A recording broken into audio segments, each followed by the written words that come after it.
गोवर्धन धरण की जय। बताओ, गिरधर धारण करने वाले को हमारे यहाँ मुरलीधर कहते हैं। मुरली तो कोई भी धारण कर ले, मुरली तो बोलो ना। और गिरवर, तो गिरवर को मुरलीधर कहे, कहे कौन पति आए। हरिदास जी का पद है क्या? गिरधर को मुरलीधर कहे, कहे कौन पति आए। अरे कहने वाला कम से कम, और किसी का बेटा कोई छोटा काम करता है तो माँ बाप बड़ा बड़ा के बताते हैं, मेरे बेटे ने ये कर दिया, मेरे बेटे ने ये कर दिया, मेरे बेटा ऐसा है। और किसी के बेटे ने गिरवर उठा ले और बाद में को मुरलीधर कह दे, तो मुरली तो किसी का बेटा भी उठा लेगा। बात तो गिरवर धारण की। भगवान ने अकल्पनीय अविश्वसनीय कार्य किया। उस 21 किलोमीटर के पर्वत को भगवान 7 ही वर्ष के तो हैं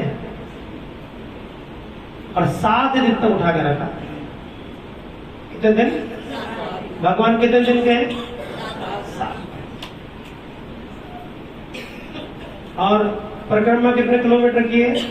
7 कोस की। ठीक है कि नहीं? अगर जीवन में पैरों से कोई अपराध हो गया हो, बड़ों का, छोटों का, गाय के, ब्राह्मण के, माता पिता के, तो उसका अपराध क्षम्य जब भी होगा जब गिरिराज जी की परिक्रमा लग जाएगी पैरों से। अवश्य कुछ भी नहीं तो थोड़ा कदम चल करके वहां की रज को ही धारण कर लेना। क्या कि मैं तो परिक्रमा नहीं कर सकती या नहीं कर सकता, जिन भक्तों में परिक्रमा करी उनकी रज धारण कर लेता हूं। उस रज से ही महद स्नानम तद रजम में था। जिन भक्तों ने वहां पर परिक्रमा कर ली हो और उनकी रज को भी उठा करके मस्तक पर चढ़ा लिया आपने, तो भी आपको परिक्रमा का फल प्राप्त। तो हमारे शास्त्रों में कितने सरल नियम है।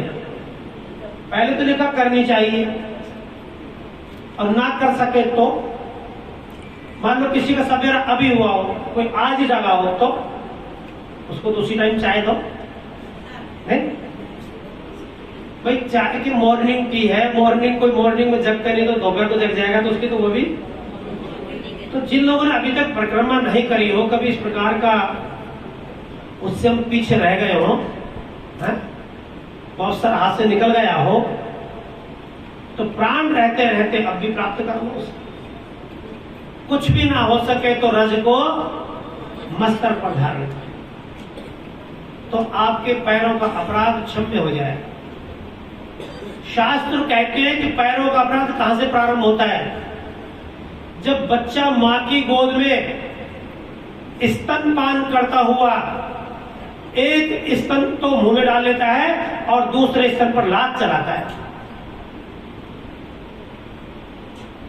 तो पेय पदार्थ पर या खाद्य पदार्थ पर भी यदि हमने पैर लगा दिया हो, रोटी पे लात लग गई हो, ठोकर लग गई हो, नहीं क्षमा होगा जब तक आप प्रायश्चित नहीं करोगे उसका। अब कितनी बार मारी होगी ठोकर?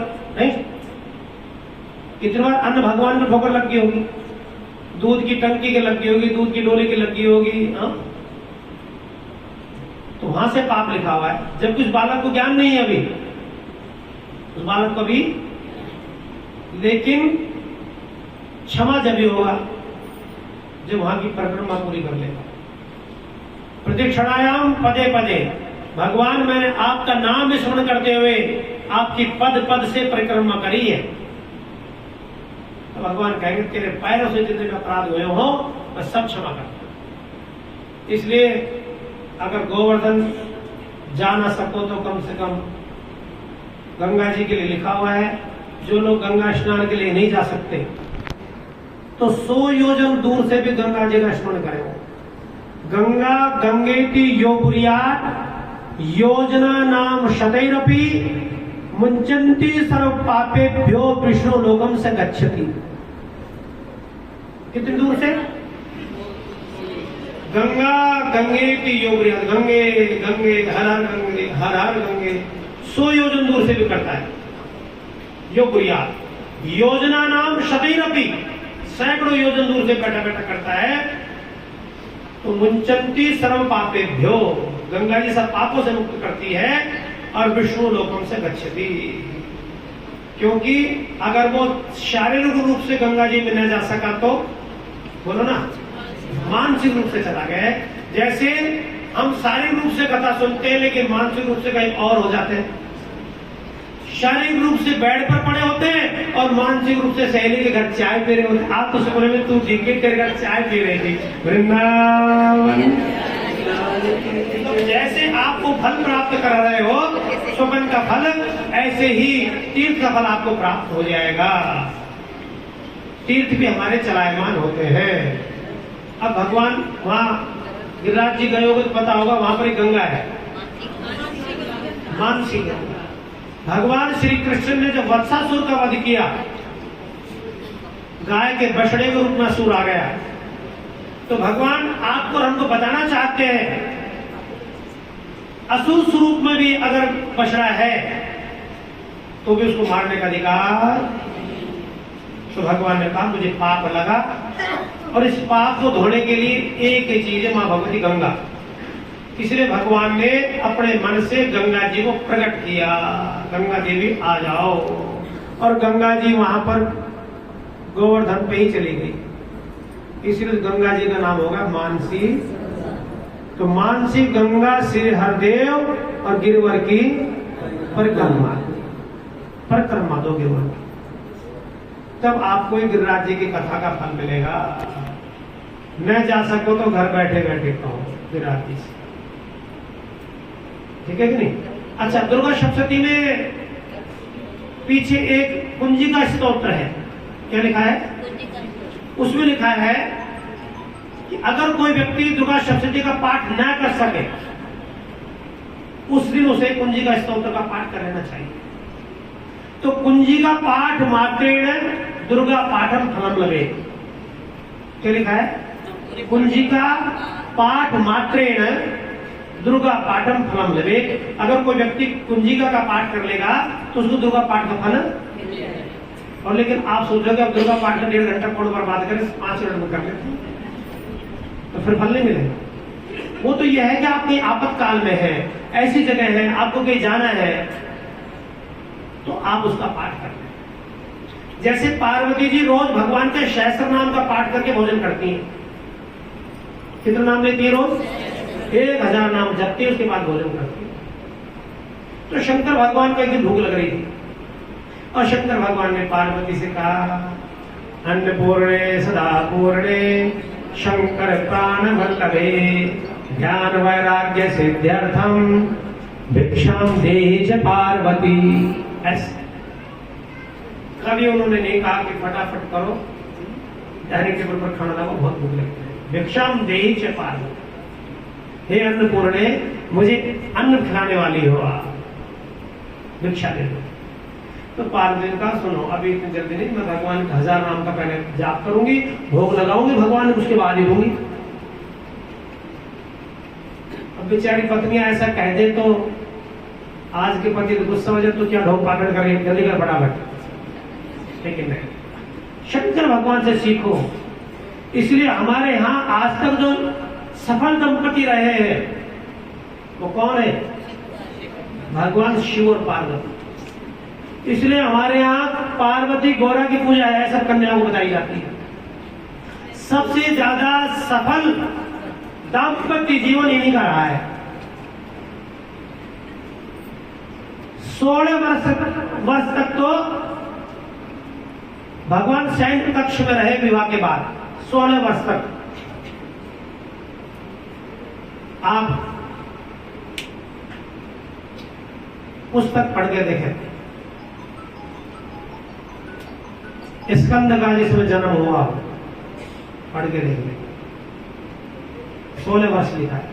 सफल दाम्पत्य जीवन रहा है उनका, और हम उन्हीं का अनुकरण करते हैं। इसलिए सभी कन्याएं मां भगवती गौरा की पूजा करती है। तो शंकर भगवान अनुकरण करा रहे हैं। तो शंकर जी कहने लगे गोरा 1000 नाम का पहले जाप करोगी, फिर भोजन भोग लगाओगी, उसके बाद हाँ बोल मैं आपको एक नाम बता दूं 1000 नाम का फल मिल जाएगा एक बार कहने से। बोल बताओ इतनी भी शॉर्टकट है वही? बोल हाँ। बोल दिल्ली वालों को तो बता देना ना जी, वही जपेंगे। श्री राम रामेति रामेति रमे रामे मनोरमे सहस्र नाम तत्तुल्यम राम नाम वरानने। एक बार राम कह दो, क्या कह दो?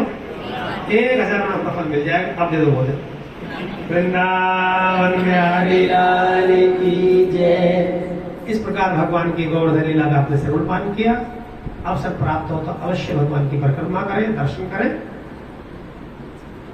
सुखदेव जी महाराज कहने लगे राजा परीक्षित, एकादशी का व्रत नंद बाबा ने किया हुआ था, द्वादशी तिथि थोड़ी जल्दी आने वाली थी, इसलिए यमुना जी में जल्दी स्नान करने के लिए। और जैसे ही यमुना जी पहुंचे उस समय जल के देवता वरुण ने उनको पकड़ लिया। हाँ भैया रात्रि को जब आ रहे किसी को समझ लो बात को।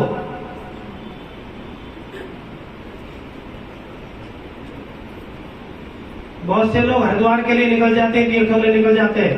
मैंने तो अब की बार देखा, बाहर से आ रहा था, रास्ते में गंगा दशहरा पड़ा तो हम सब लोगों ने कहा गंगा स्नान करेंगे, लेकिन रात को 2:30 बजे पहुंच गए वो हरिद्वार। हम 2 घंटे गाड़ी में बैठे रहे। 4 बजे के बाद ब्रह्म मुहूर्त में स्नान करेंगे, और बाकी हम देख रहे दुनिया जा रही है, स्नान कर रही है, जा रही है, सारी रात स्नान कर रही है। अब मैं तो चाहता था भगवान वरुण देव उनको भी वहां मगरमच्छ बन के पकड़ लेते एक बार। कम से कम नियम तो ना तोड़े, तीर्थों का स्नान तो ठीक से करें। ये कथा क्यों लिखी है यहाँ पर वेद व्यास जी ने? इसलिए कि तीर्थों पे जाए वहां की मर्यादा का पालन करें आप। चाहे नंद बाबा हो, चाहे भगवान कृष्ण के पिता हो, नियम है। और वरुण देव पकड़ लेंगे। अब भैया नंद बाबा नहीं मिल रहे। माँ यशोदा सबसे पूछे कहाँ गए? यमुना स्नान करने गए थे, द्वादशी एकादशी का व्रत था, द्वादशी पारायण करना था। भगवान कृष्ण को पता लगा, भगवान कृष्ण यमुना जी के पास चले गए, वरुण देव से प्रार्थना करने लगे। कहाँ है बेटा? क्यों 2:30 बजे रात को आ गए? कितने बजे आ गए? ये कार्तिक वाली महिलाओं में सुन, सब मेरी बहनें सब सुन। 3 बजे मंदिर आ जाती नहा करके। नहाई कितने बजे बताओ उनसे तुझे एक बार? 3? अरे मैं ब्याज की झूठी बोल रही है, बहनें पूछ लो इनसे। आते थे कि नहीं आते थे? मैं पूछ रहा हूँ। मैंने उनको मना किया था, और ये मेरी बात की पालन करती है, मेरी बात मानती है, अनुकरण करती है। मैंने कहा कभी नहीं। कितनी जल्दी हो, कितनी जल्दी हो, ब्रह्म मुहूर्त 4 बजे प्रारंभ होता है, तो ब्रह्म बेला में स्नान करना है आपको, निशीत बेला में नहीं, रात्रि की बेला है। निशीत बेला घोर बेला होती है, भूत प्रेतों के लिए होती है और आत्माओं के लिए होती है, तो आप फिर हमारे लिए नहीं होती। इसलिए वरुण बाबा को, नंद बाबा को वरुण देव जल में पकड़ के लेगा। जब भगवान श्री कृष्ण छुड़ा के लाए, कौन छुड़ा के लाए? ये भगवान छुड़ा लाएंगे, पर आप घर में पता नहीं छुड़ाएंगे, इसलिए मत जाना बिल्कुल भी। वृंदावन तो आपने भी यमुना स्नान कर लिया, और यमुना स्नान करके पवित्र हो गए हैं आप लोग भी। और आइए रास का प्रोग्राम प्रारंभ होता है। हमारे यहाँ 2 प्रकार के इसमें रास के प्रोग्राम लिखे हुए हैं, एक रासलीला है और एक महारास। हमने आपको बताया था जब रास के लिए बहुत सुंदर इसमें लिखा है, श्रीमद् भागवतो अयम प्रत्यक्षम कृष्ण एव ही। श्रीमद् भागवत कौन है?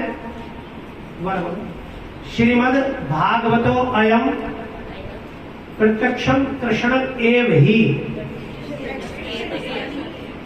लेकिन ये कहा है कि भागवत सिर्फ तन है भगवान का। क्या है? प्राण कोई और है इसमें।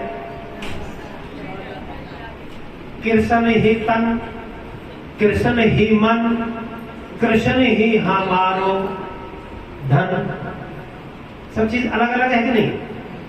और हम आपको भट्टाटवी का वर्णन सुना रहे थे, बहुत बार सुनाया है कि आप शरीर नहीं हो, आप शरीर तो आपका हो सकता है लेकिन आप शरीर नहीं है। शरीर तो, चप्पल तो आपकी है लेकिन आप चप्पल, कुर्ता तो आपका हो सकता है लेकिन आप कुर्ते, तो वासांत जीर्णान यथा विहाय नवान गृहाणी नरोपरायणी। जिस प्रकार वस्त्र, लोग एक वस्त्र को छोड़ करके दूसरा वस्त्र धारण कर लेते हैं। जो साड़ी कल पहन कर पीली पीली आज नहीं पहन पाया, दूसरा बदल ले। इसी प्रकार ये आत्मा भी ये तन को ऐसे बदलती जैसे आप कपड़े और साड़ियां बदल लेते हो।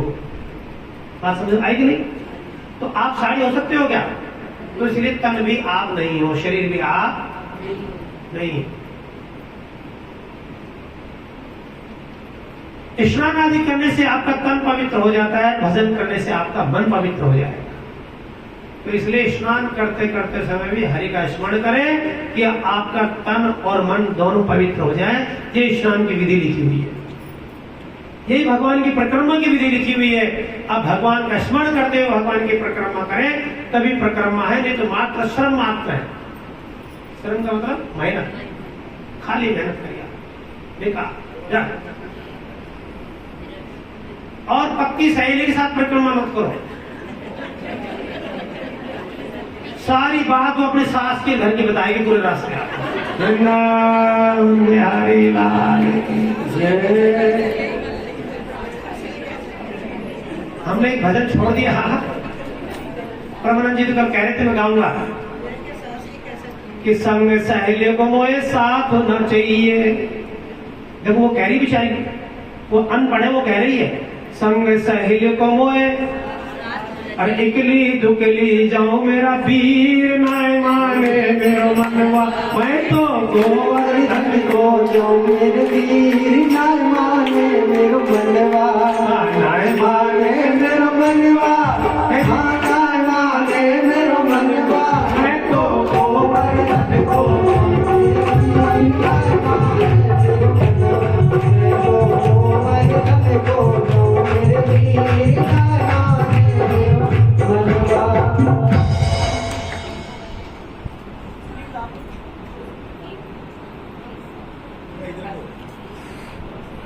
कथा का प्रसंग चल रहा था।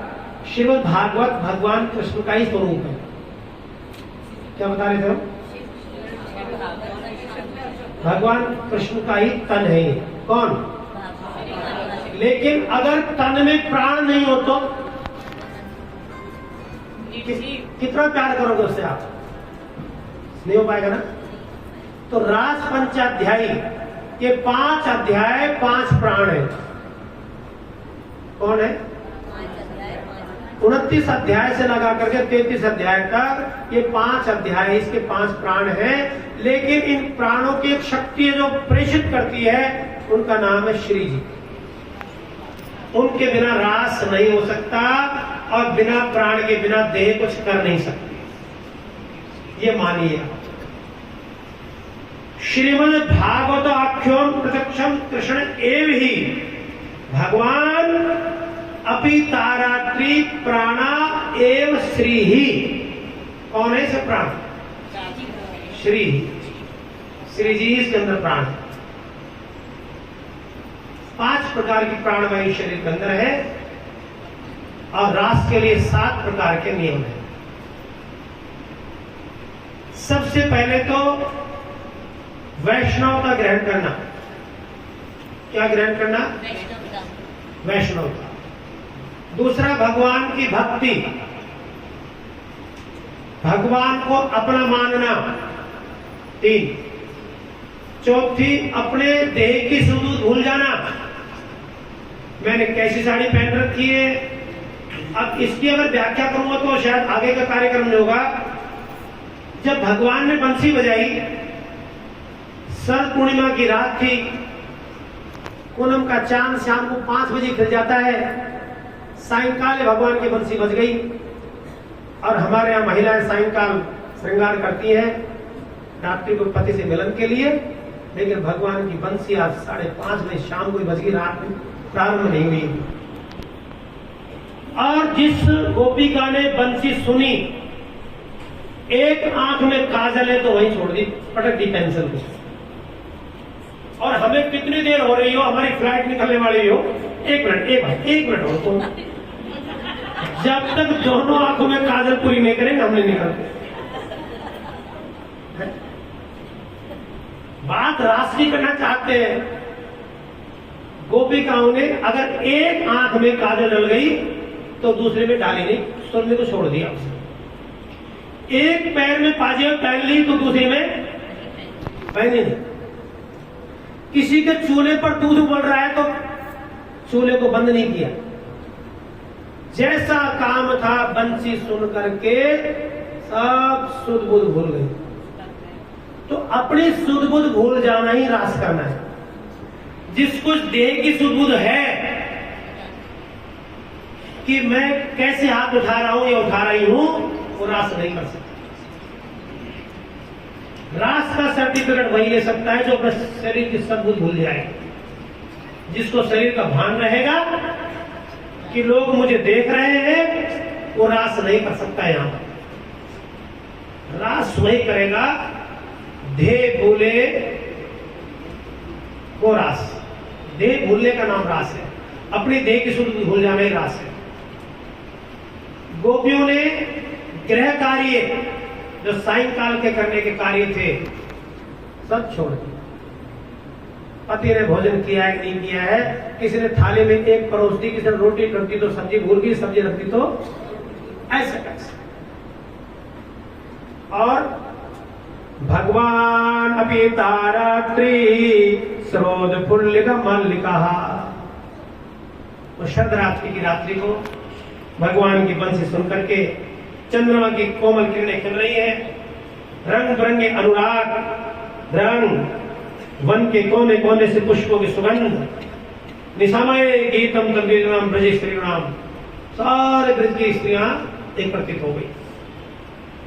महाराज देवी देवता रूप बदल बदल के जा रहे हैं वहां पर। तीर्थ अपना रूप बदल के वहां जा रहे हैं कि भगवान कृष्ण का अवलोकन करेंगे। क्या करेंगे? अवलोकन करेंगे। लेकिन वहां पर रास की मर्यादा है। क्या? कि पुरुष प्रवेश नहीं कर सकता वहां पर। और मैं तो पूरे वृंदावन की मर्यादा है। मैंने आपको उस दिन एक दृष्टांत सुनाया था मीराबाई का। कौन से गोस्वामी थे वो? रूप गोस्वामी जी। वो किसी महिला का शकल नहीं देखते थे, लेकिन जब मीरा जी वृंदावन बन गई और वृंदावन का उन्होंने लीला देखा तो उनको पता लगा भगवान कृष्ण के बहुत लाडले भक्त रहते हैं रूप गोस्वामी जी। उनके दर्शन की लालसा बढ़ी। उन्होंने कहा कि मैं रूप गोस्वामी जी के दर्शन करना चाहती हूँ। और रूप गोस्वामी जी पर्दों के अंदर रहते थे। उनके शिष्य ने मना कर दिया, नहीं नहीं चलो, हमारे गुरुदेव तो महिला की शकल ही नहीं देखते। क्या नहीं करते? वाह, मीरा जी ने ताली बजाई। वाह, पहली बात पता लगा है कि वृंदावन में कोई दूसरा पुरुष रहता है। वृंदावन में जाए तो आप गोपी भाव से जाए, स्त्री भाव से जाए, तो रास में भी वही आएगा जिसको स्त्री भाव ग्रहण किया। भगवान शंकर जिद कर रहे हैं। जब रास की बंसी बजी है, मां भगवती पार्वती जी तैयार हो रही रास के लिए, दौड़ने लगी। कहां जा रही हो? रास होगा। कहां? ब्रज में। हमें भी ले जाओ। नहीं, वहां कोई पुरुष कहने लगा, कोई तैयार नहीं कर दो, स्त्री बना दो। क्या बना दो? ये भक्ति है। भगवान की भक्ति, उनका दर्शन अवलोकन होना चाहिए। चाहे भगवान स्त्री बनाए, चाहे पुरुष बनाए, चाहे कुछ भी बनाए, किसी स्वरूप में भी भगवान के दीदार चाहिए, दीदार चाहिए। उठते बैठते सोते लेटते कुछ भी कुछ भी कुछ भी कुछ पहनाओ, दौड़ जाइए दौड़ जाइए। और गोपिकाएं दौड़ गई वहां पर। सब लोग निधिवन में एकत्रित हो गए। रास का हुआ निधिवन में रास भूमि है निधिवन। तो भगवान शंकर निवेदन करने लगे यहाँ पर एक दिन के लिए, और आज भी भगवान उसी नाम से पूजे जाते हैं वृंदावन में। क्या बने भगवान? तो एक छोटा सा भजन, उसके बाद आगे की लीला।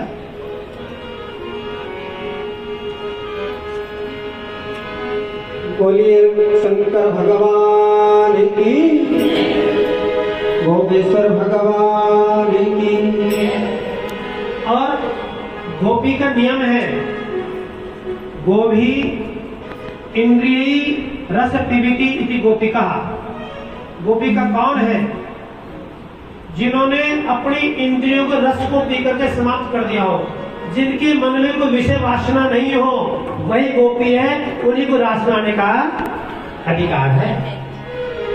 एक दिना भोले भंडारी बन के ब्रज की नारी वृंदावन आ गए हैं, वृंदावन आ गए हैं, वृंदावन आ गए हैं, वृंदावन आ गए हैं। पार्वती जी मना बिहारी, पार्वती जी मना बिहारी, नाने त्रिपुरारी वृंदावन आ गए हैं, वृंदावन आ गए हैं।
शीतल मन बयार, कुमुदिनी के फूलों की मनमोहक मादक सुगंध मानो सबको अपने वश में कर रही हो।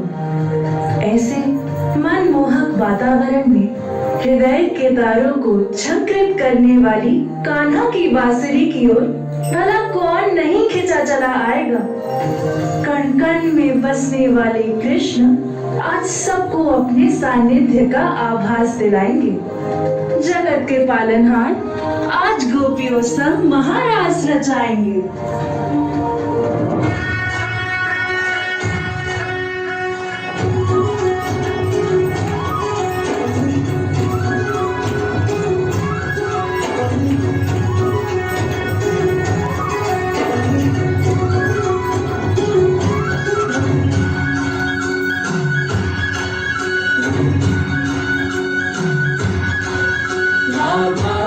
संग में आज लास रचे कृष्ण गाना, गाना की धुन पे आज सुने कैसे कृष्ण राधा।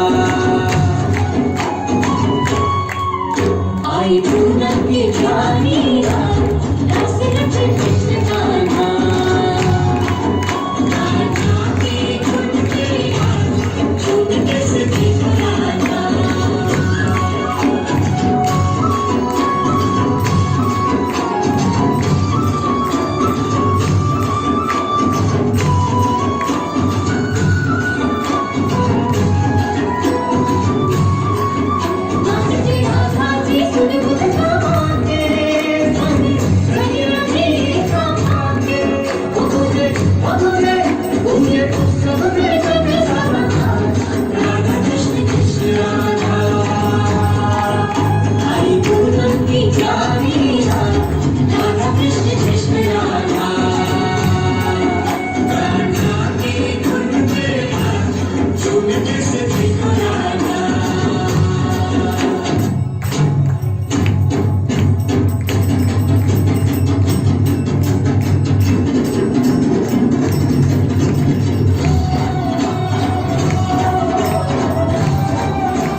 वृंदावन बिहारी लाल की बहुत सुंदर नृत्य अक्षय ने भगवान के मनोरम नृत्य किया। यही रास का महात्म्य है, यही रास का महत्व है और यही रास की परिसीमा है। सच में ऐसा आभास हो रहा था कि गोपिका ही भगवान कृष्ण के लिए तैयार होकर आई है।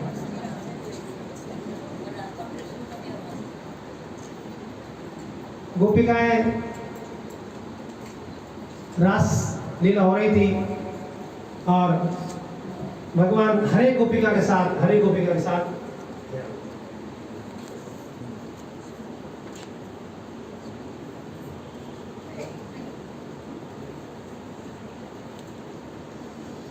वृंदावन बिहारी लाल की जय। ऐसे जैसे अभी रास करते करते मृदंग आदि की आवाज बंद हुई तो गोपिकाओं ने कहा हम क्या करें, कहाँ जाएं? चित्तम सुकेन भवताम अपहृतम गृहेषु। जैसे बहुत सी माताओं की चप्पल यहाँ रह जाती है ना मंदिर पे, तो कहती है अब घर कैसे जाएं? हम कहते भाई हमारी पहन जाओ, और तो क्या हमारे पास तरीका है। तो भगवान कृष्ण से कह रहे हैं कि हमारी भी चीज चोरी हो गई है, अब हम घर कैसे जाएं। सेम प्रश्न है सबका ही। इनका कुछ और चीज चोरी हुई है, आपके यहाँ से छोटा वाला पर्स और चप्पल चोरी होती है आपके वृंदावन। तो आप उस पीड़ा का अनुभव कर लो कि गोपियों को कितनी पीड़ा हो रही होगी। मृदंग आदि एकदम बंद हुआ, संगीत बंद हुआ, पायलों की झनकार बंद हुई। तो गोपिकाओं ने कहा चित्तम सुखेन भवताम अपहृतम, आपने हमारे चित्त को चुरा लिया। क्या चुरा लिया? सुहृतम गृहे सुयत्रे, घर कैसे जाएं बताओ ना। आपने चोरी किया है, हमने चित्त आपको दिया नहीं। अरे दे देते तो दान हो जाता ना, भेंट हो जाती, लेकिन यहाँ तो चोरी किया। भगवान कहते भाई हम तो जिसकी चीज चुरा लेते देते नहीं उसको। अगर आपका चित्त चोरी हुआ है तो मिलेगा नहीं, तो बोला हमें करने जा रही है, बैठ जाओगे। क्या बोले? हम भी यादव जी घड़ी दिखा दें, करने जा रहे कर रहे, हम भी करने जा रहे, अभी दिखाने वाले थोड़ी देर में। वृंदावन बिहारी लाल की। गोपिकाएं कह रही हम घर नहीं जाएंगे। भगवान कह रहे हैं कि हम जिसकी चीज एक और ले लेते हैं, चित्त जिसका चुरा लेते हैं,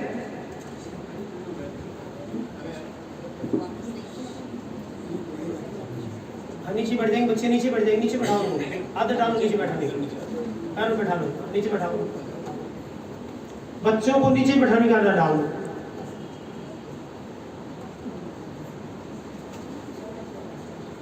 हम तो पक्के घड़े हैं, अब टूट जाएंगे लेकिन मुड़ नहीं सकते। ये तो कच्ची कलियां हैं, चाहोगे जहां मुड़ जाए। आप कोशिश करें नीचे बैठाने की आदत डालें। मैं देखता हूँ बहुत परिवारों को देखता हूँ, बच्चों को अच्छे संस्कार डालते हैं। नानियाँ दादियाँ पूजा में बच्चों को साथ लेके बैठती हैं, मंत्र सिखाती हैं, आरती सिखाती हैं, खुशी होती है।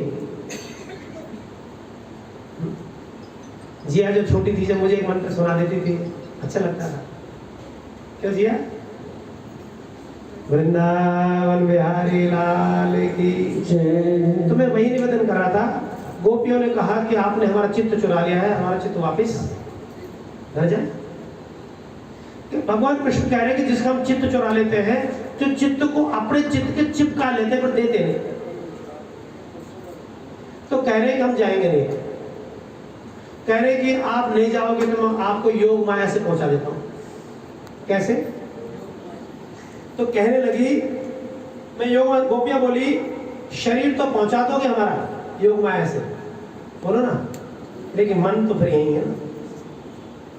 शरीर तो आप योग माया से उठा के रख दोगे वहां, और हमारे घर वालों को पता लग जाएगा कि ये उर्मिला कहीं घूम रही है, लेकिन मेरा मन तो वही है, मन तो यही रहेगा, मैं जीवन से बाहर नहीं जाऊंगा। सब गोपियों ने मना। तो क्या करूं मैं? भगवान निरुत्तर हो गए। भगवान ने कहा निसंगाचनदम अमृत पूर्वकोपः। भगवान ने कहा मैं आपके मन को अमृत से पूरित कर देता हूं। एक तो चंद्रमा का अमृत गिर रहा है, शरद पूर्णिमा है ना, कौन सी पूर्णिमा है? रास किस दिन प्रारंभ हुआ? शरद की पूर्णिमा। बड़ा महत्व है, चंद्रमा में अमृत गिराता है उस दिन। तो भगवान कह रहे हैं कि आपका चित्त में ले लिया, कोई बात नहीं, मैं आपको अमृतता की प्राप्ति करा देता हूं, अमर हो जाओ, जाओ, तुम्हारा कुछ बिगड़ेगा नहीं। तो कहने लगे कि ये प्राण तो यहां, तन वहां, मन यहां, तन वहां, भला कोई कैसे रहेगा? भगवान कृष्ण बोले देखो, पति की सेवा करो जाकर। हमारे यहाँ हिंदू धर्म में पति की सेवा से बड़ी किसी की सेवा में नहीं लिखी। जाओ, कैसे करें? तो भगवान ने बहुत सुंदर उदाहरण गोपियों को दिया। देखना कैसे उदाहरण दिया। एक बार एक पतिव्रता स्त्री थी और वो बैठी थी, उनके पति ने आकर के उनके अंक में अपना सिर रख दिया। यशांके च विभाति भूधर सुता देवा भगावस्ति से। शंकर भगवान का ध्यान है उत्तरकांड का, जिनके अंक में, जिनकी गोद में पार्वती जी लेटी हुई है। ऐसे ही वहां पर उन स्त्री की गोद में उनके पति आकर लेट गए और पति को निद्रा आ गई। पति को निद्रा आ गई। पति को निद्रा आई तो पत्नी ने सोचा कि मेरा बच्चा सो रहा है, करवट लेगा।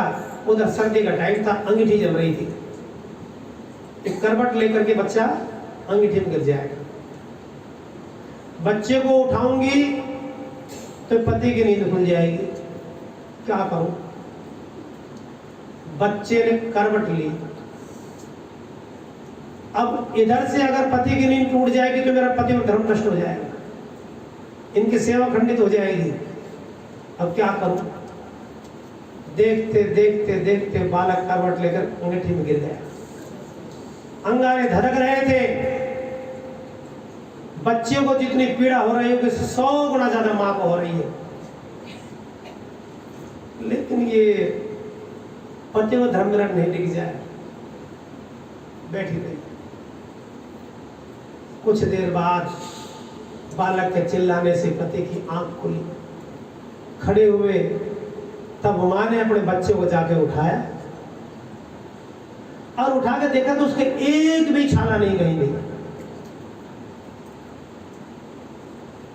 उसके दृढ़ नियम ने, उसके उस पतिव्रता ने उस आग को शीतल कर दिया। गोपियों, इसलिए तुम जाओ और जाकर के पति की सेवा करो। गोपियों का बहुत सुंदर वक्ता हो, आप तो बहुत अच्छी बातें बताते हैं। कुछ हमारी भी सुनोगे, बोलते रहोगे, बोलो सुनाइए। गोपिकाओं ने कहा, एक बार एक पति पत्नी थे, बहुत प्यार करते थे आपस में। पति प्रवासी थे, बाहर जाना पड़ा। पत्नी बोली मैं साथ चलूंगी। देखो, आपने विवाह के समय कहा था कि मैं हमेशा साथ रखूंगा, और आज अकेले जा रहे हैं। आज अकेले जा रहे हो। तो बहुत से पति कहते थे, माथुर साहब जैसे कहते हैं, कंपनी के काम से जा रहे हैं, ऑफिस का काम है बाहर। ऐसे पत्नियां बेचारी सरल स्वभाव की होती, मान जाती है। अच्छा, तो कह रहे हैं मेरा आपके बिना मन नहीं लगेगा, मेरा तो कोई उपाय करो। तो उन्होंने अपना एक चित्र दे दिया, उन्हें फोटो, कि तुम फोटो से नहीं कर लेना, मेरे से, इससे प्यार करना। ठीक। अब बेचारी अपने पति के चित्र को, फोटो को भगवान मान करके पूजा कर रही है। रात दिन उसी को लो लगा रखी है। किसने? ये कथा कौन सुना रहा है? गोपियां। वो प्रवासी जो पति था, जो विदेश गया, दिन रात उसके चिंतन में, उसके मनन में, उसके स्वरूप को देखती है, निहारती है। और प्रवासी पति आ जाए, कौन आ जाए? प्रवासी पति आ जाए और वो उसकी पूजा में मगन हो रही है। आप बताओ, अब वो उस पति की जलपान करे, उसके स्वागत करे, कि चित्र की पूजा करते रहे? है? तो चित्र को, जिसको मन लगा रखा था उसमें, बोलो ना। ये गोपिकाओं का प्रश्न है, भगवान कृष्ण से सरल नहीं है, ऐसे मर्जिया जो बोल रहे हो। वृंदावन बिहारी लाल की जय। शास्त्र कहते हैं, गोपिका कह रही है, आप बताओ ना। भगवान कृष्ण बोले, जब असली पति आ जाए तो उनकी सेवा करनी चाहिए, फिर उनको जलपान कराना चाहिए, स्वागत करना चाहिए। और चित्र को तो बोला अब हमारे असली पति आ गए, उस चित्र को अब नहीं पूजेंगे हम, जिसके द्वारा मन लगा रखा था, आज के बाद उसको हमारे असली पति आप अब नहीं जाने, वृंदावन में। भगवान कृष्ण निरुत्तर हो गए। अब भगवान ने देखा कि गोपियां मुझसे छोड़ करके यहां से नहीं जाएंगी, तो भगवान एक गोपिका साथ चल पड़े भगवान के, प्रभु जहां जाओगे जहां जाओगे।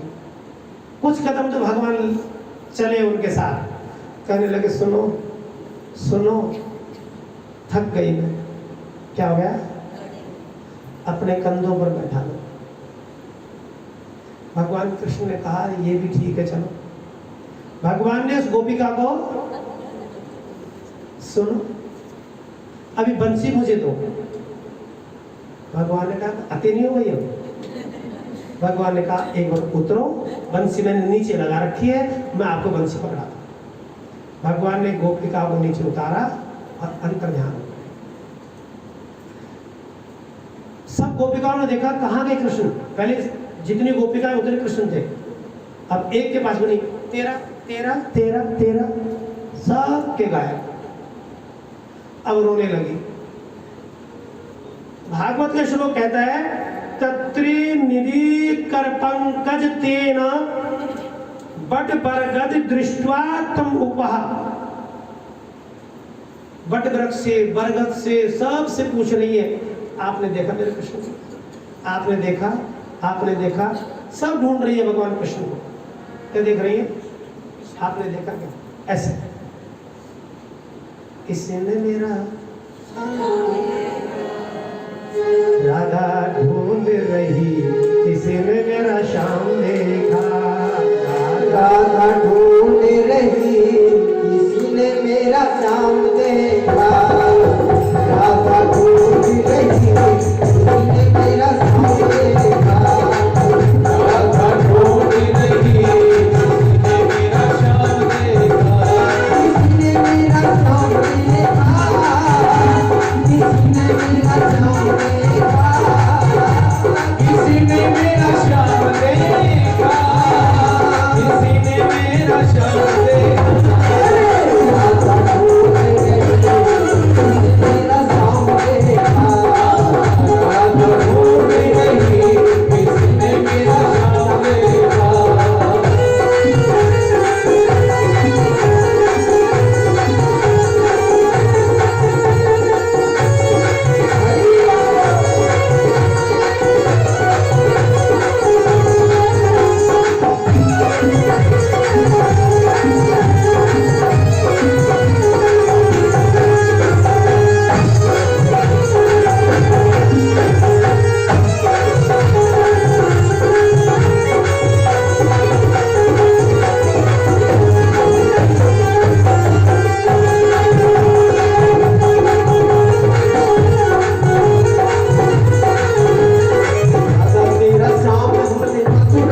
पवन अंगुरिया गई पायल चलन सिखावे पवन अंगुरिया गई पायल चलन सिखावे पवन अंगुरिया गई पायल चलन सिखावे आनंद अंगुरिया गई पायल चलन सिखावे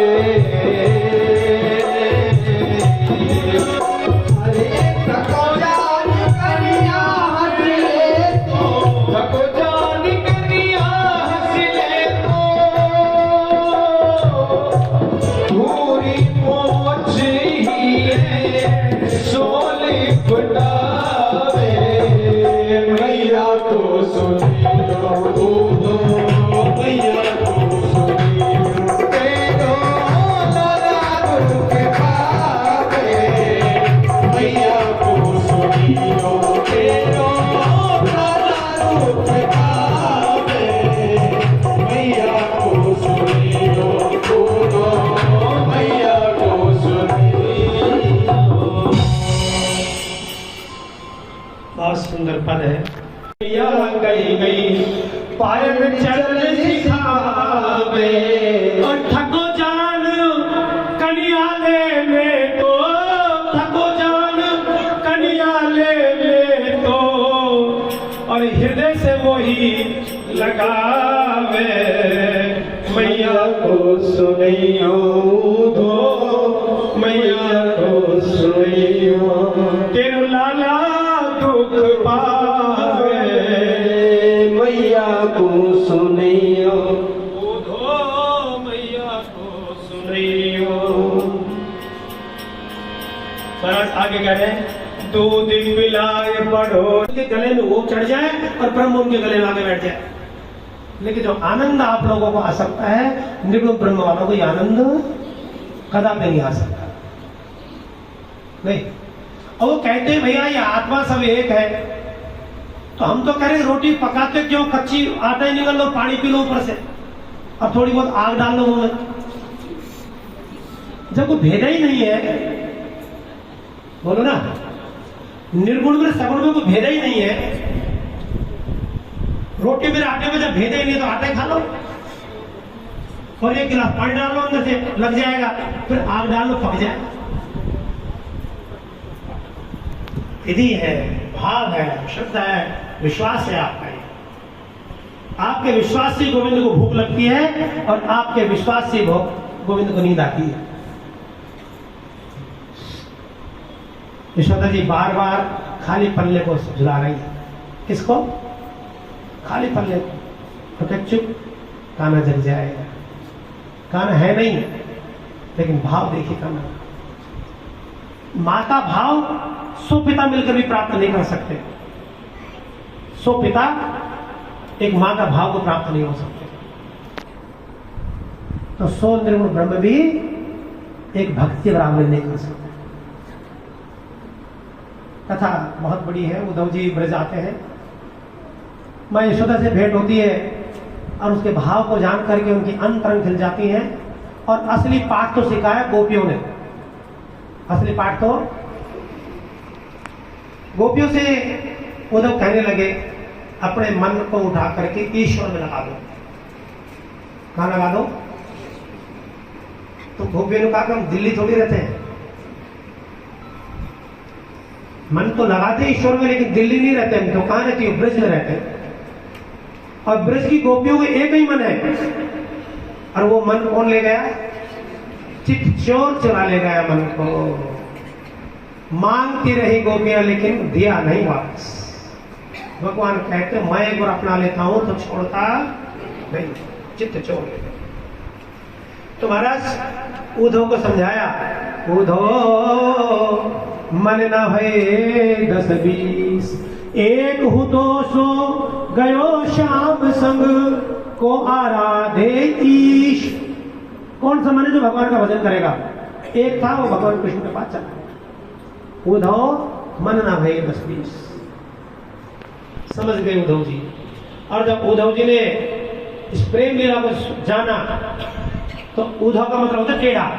ऊधा का मतलब है जैसे बहुत से लोग पैसे के अभिमान में टेढ़े हो जाते हैं, बहुत से अधिकार के अभिमान में टेढ़े हो जाते हैं, बहुत से धन के अभिमान में टेढ़े हो जाते हैं, और बहुत से अपने विद्या के विद्वता में टेढ़े हो जाते हैं। तो वो भी बड़ा विद्वान आदमी तो टेढ़ा था। ऊधो क्या नाम था? लेकिन भैया सूधो हो जाए, ऊधो भी। ऊधो सूधो हो चलो, अरे सुन गोपिन के बोल, ज्ञान बजाए डुगडुगी तो प्रेम बजायो ढोल। अच्छा, नीचे शिवालय में हमारे एक तो छोटी डुगडुगी है, डमरू है, एक बड़ा वाला है। आवाज कौन से ज्यादा होती है? छोटे के बड़े वाले की? ढोल की। ज्ञान बजाए डुगडुगी और प्रेम बजाए और ढोल। वो ढोल की आवाज में डुगडुगी की आवाज सुनाई। ऊधो सूधो हो चलो, ऊधो सूधो हो गया। गोपियों क्या होगी? चरण रेणु में पड़ गया ऊधो। बोल अब मैं जाऊंगा ही नहीं मथुरा। क्या बोला? और इस जन्म की बात नहीं चल रही है, कह रहे हैं कि जितनी बार जन्म मिले तो मैं ये ब्रज का वृंदावन में रहना चाहता हूं। मोरू बनाओ तो बनाओ वृंदावन को, नाच नाच कू कू कू शाम को भी जाऊं है। और बंदर हो बनाओ तो बनाओ वृंदावन को, कूद फांद शाम को मनाओ। आपको मना लेता है, चश्मा लिया, फ्रूटी दो, वापस ले। वृंदावन महाराज। बहुत स्नेही मेरे यादव साहब, मंदिर के जनरल सेक्रेटरी राजन जी, यहाँ पर विराजमान मेरी सभी माता व बहनें, कितने स्नेह, कितने मन से मुग्ध होकर के भागवत का जो आप स्नेह पूर्वक रस ले रही थी, अपने आप में एक ऐसे शब्दों का आज मुझे सुनने का मौका मिला। मेरा बड़ा मन रहता है धार्मिक परिस्थितियों में अपने को उसी रूप में बसाने का प्रयास रहता है। भगवान की असीम कृपा आप पर और आपके परिवार पर रहे। जो शब्द आज मैंने सुने हैं अपने शब्दकोश में, जिनका हमने आज तक वर्णन नहीं सुना था, उसका गुरुजी के माध्यम से उन पर निहार हुआ है।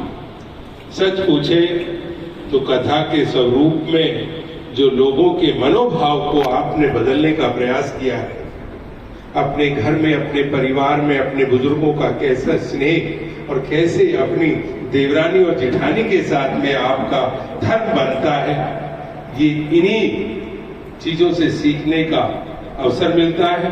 और मैं आज की इस मौके पर अपनी सभी माता और बहनों का हृदय से आभार व्यक्त करना चाहते हूँ कि आप इस धर्म यज्ञ में अपने आप को आगे ला करके आपने अपना ही नहीं, अपने परिवार का भी कल्याण किया, अपनी आने वाली नस्लों का भी कल्याण किया। और ये मनोभाव आप में और आपके परिवार में निरंतर बढ़ता रहे। सनातन धर्म इसी प्रकार नई ऊंचाइयों पर जाए। जय जय श्री राधे, जय जय श्री राधे।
लेटेस्ट घटना बता रहा हूँ अभी। मैं ऐसे टीका कर लेना, मेरा हाथ पकड़ ले दूल्हा ने, नहीं तो दूल्हा जो दादा तो मेकअप करके जाता है, नहीं तो भगवान कृष्ण जो सुंदर है, उनके तो नाम में आकर्षण, उनके स्वरूप में आकर्षण, और शादी के लिए जा रहे हैं, ज्यादा आकर्षित हो गए और भगवान विवाह के लिए पहुंच जाते हैं। रुक्मिणी जी ने हाथ बढ़ा दिया, रुक्मिणी जी ने, भगवान ने हाथ, इसको पाणी ग्रहण संस्कार कहते हैं। क्या कहते हैं? रुक्मिणी जी ने कहा आप मुझसे राक्षसी विवाह करिए। राक्षसी विवाह का मतलब कुछ पैसे दे करके, मेरा मूल्य चुका दीजिए, और मेरा मूल्य क्या है? मुझे जीवन दान देते हुए मेरे को ले जाइएगा। मूल्य क्या है? जीवन दान। जीवन दान चुकाइए मेरा, फिर आप मुझे ले जाइए। भगवान ने हाथ पकड़ के रथ में बैठा लिया। रुक्मिणी को, शिशुपाल को, सबको ज्ञात हुआ कि कृष्ण ने आकर के रुक्मिणी का हरण कर लिया, और महाराज रुक्मिणी अपनी सेना लेकर के दौड़ पड़े। उधर बलराम जी को ही पता लगा द्वारका में कि भगवान अकेले ही, कृष्ण अकेले ही कुंडलपुर नगर में जा पहुंचे, और वहां पर शिशुपाल आदि सब शत्रु हैं और उनसे युद्ध हो जाएगा। बलराम जी भी अपनी सेना लेकर के द्वारका से कुंडलपुर की ओर बढ़ते हैं। उधर भगवान कृष्ण आगे बढ़ रहे हैं, और रुक्मिणी ने प्रतिज्ञा करी, अगर आज मैंने मेरी बहन को कृष्ण के हाथ से नहीं छुड़ाया तो मैं दोबारा कुंडलपुर नगर में आकर के शकल नहीं दिखाऊंगा। रुक्मिणी प्रतिज्ञा करके निकल जाता है, सेना को साथ लेकर के। महाराज आगे जाकर के जैसे ही कुंडलपुर की सीमा समाप्त हुई, भगवान द्वारका के नजदीक पहुंचने वाले थे, भगवान ने रथ रोक लिया, आ जा भाई। और जैसे रुक्मिणी आया, भगवान ने रुक्मिणी को पकड़ के रथ के बांध दिया, घसीट लिया। लेकिन इतने में बलराम जी भी आ गए, और भगवान ने रुक्मिणी की जो हालत देखी, देखो भाई चाहे कैसा भी हो, बहन को पीड़ा होती कि नहीं होती? ओके, छोड़ दो। है? अरे यही तो भाई, तुम तो बड़ा दुष्ट है। रुक्मिणी बैरी भैया मेरो हो रहो जी, तुमने पत्र में लिखा है। छोड़, बहन को दया आती नहीं, छोड़ूंगा नहीं। शिशुपाल का शत्रु का भाई है, मित्र है। बलराम जी आ गए, अरे देखा रुक्मिणी कहां पड़ी बहुत जोर से। बलराम जी ने कहा कृष्ण छोड़, भैया को प्रणाम किया। भैया शत्रु है, शत्रु बाद में है, रिश्तेदार पहले। अरे इनकी बहन के साथ विवाह कर रहे हो, इनकी बहन का पाणी ग्रहण करके लाए हो, इनकी बहन का हाथ पकड़ के लाए हो, कोई बात नहीं, दंड तो मिलेगा। तो कहने लगे किसी रिश्तेदार का अपमान कर देना, उसका मुंह मूड़ देना, बाल काट देना ही उसका मृत्यु है। तो भगवान श्री कृष्ण ने उसी समय तलवार से उसके बाल काट दिए और उसने संकल्प किया था कि मैं रुक्मिणी को बिना लौटाए कुंटकुर नगर में शकल नहीं दिखाऊंगा। तो कच्छ भुज कहां पर है? गुजरात। वहां पर अपना राज्य स्थापित कर लिया उन्होंने। भगवान कृष्ण ने कहा तुम यहां कच्छ भुज कटे हुए बालों वाला, तब उनको स्थान रहने के लिए दे दिया। रुक्मिणी जी ने खुद ने अपनी बहन का पाणी ग्रहण संस्कार कराया और आज वही पाणी ग्रहण मंगल संस्कार हमारे मातृ परिवार खड़े होकर के रुक्मिणी जी का मंगल करें, संकल्प करें और उसके बाद आरती होगी, आपको प्रसाद वितरण होगा। बहुत बहुत बहुत धन्यवाद, शुक्रिया। 2 मिनट के लिए रुक्मिणी मंगल देख लें आप, इसके बाद आरती होगी, आरती के बाद प्रसाद वितरण। जिन लोगों ने धैर्य के साथ इस कथा को सुना है मैं उन्हें साधुवाद देना चाहता हूँ, आशीर्वाद देना चाहता हूँ और भगवान सबके घर में इस प्रकार का मंगल प्रदान करें। भगवान कृष्ण सभी पर कृपा करें। जय श्री राम। भागवत कथा तो बहुत जगह होती है, लेकिन हमारे यहाँ पर में जो होती है ना उसके अंदर बड़ा पर्सनल प्रेम होता है यहाँ मंदिर वालों का जो है सबका। और जिस तरीके से हमारे पंडित जी करवाते हैं वो बहुत ही मतलब मुझे हिंदी का वर्ड नहीं ध्यान आ रहा, पर बहुत जबरदस्त होता है वो। एंड एवरीबॉडी जस्ट एंजॉय जो है ना। तो हम तो सब कुछ भी नहीं है, मतलब एक भगवान के निमित्त जो कुछ भी हो सकता है जरूर करते हैं। ठीक, सारे परिवार आए आज, आप लोग आए? हाँ जी, सारे परिवार आए, इसमें खुशी सब।